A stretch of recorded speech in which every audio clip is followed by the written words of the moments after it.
Hello বন্ধুরা, কেমন আছো তোমরা সবাই? আশা করি অনেক ভালো আছো। আর তোমাদের ভালোবাসা আমিও অনেক ভালো আছি। দেখো, সকাল সকাল আজকে ঘুম থেকে উঠেই দেখি ভীষণ বৃষ্টি। এই ১ মাস ধরে তো বৃষ্টি থামার কোনো কথাই নিচ্ছে না। রোজ একবার করে হলেও আসবে। যেন বৃষ্টি আমাদের বন্ধু হয়ে গেছে। একবার করে না আসলে আমাদেরও ভালো লাগে না। যাই হোক, তো সকাল সকাল বৃষ্টিতে ভিজতে ভিজতে আজকে ভিজতে ভিজতে না, মানে বৃষ্টির দুয়ারে মানে ঘরের সামনে বসে বসে বৃষ্টি দেখছি, আর এদিকে ভাত বসিয়ে দিয়েছি, ভাত রান্না করছিলাম। তো সকাল সকাল ভাত টাত রান্না করা হয়ে গেছে। তারপর ঠাম্মা দাদুকে খেতে দিয়ে দিয়েছি। এদিকে জানলা দিয়ে এসে দেখি কি আমাদের জানলার কাছটা দিয়ে জল পড়ছে। মানে তারপর ঘরের দিকেও ছিটকে আসছে, জানলাও ভিজে গেছে।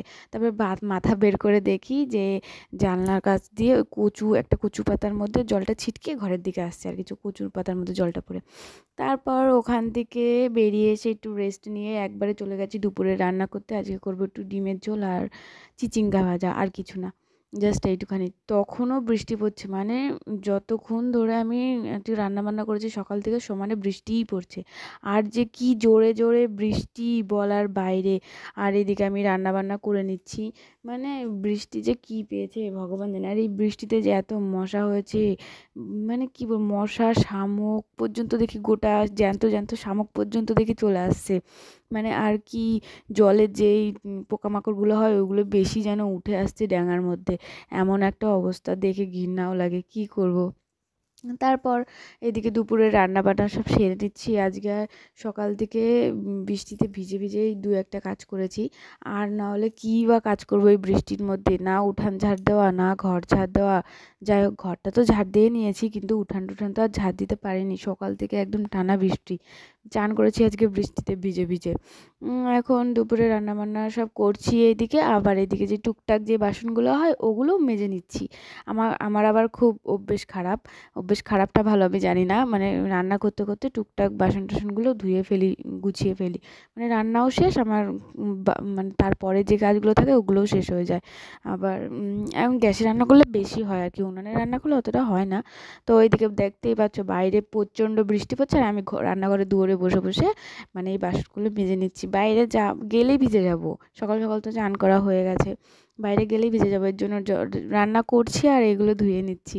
ভালোও লাগছে খুব, মানে এইদিকে বৃষ্টির জলে ধুচ্ছি।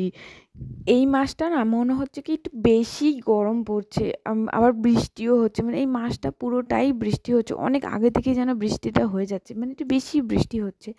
তো রোজ রোজ এরকম বৃষ্টি ভালো লাগে না। আবার মানে মাঝে সাঝে বৃষ্টি আসে সেটা ঠিক আছে, কিন্তু এই রোজ রোজ বৃষ্টি ভালো লাগে না।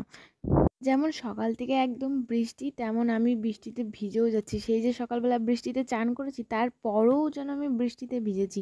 মানে একটু দোকানে গেছিলাম ডিম আনতে, আমাদেরই দোকানে।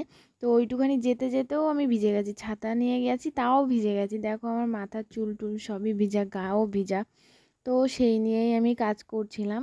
তো আমার আর ইচ্ছা করছিল না গিয়ে একটু চেঞ্জ করে আসি, তারপর আবার রান্নাবান্না করি। একবারে রান্নাবান্না করে তারপর গিয়ে চেঞ্জ করেছি। গিয়ে তারপর একটু শুয়েছি। তা এইদিকে রান্নাবান্নাও আমার কমপ্লিট হয়ে গেছে, সব ধুয়েও ফেলছি একে একে। আর ওইদিকে একটা তরকারি হচ্ছে, দেখতেই পাচ্ছ গ্যাসের মধ্যে।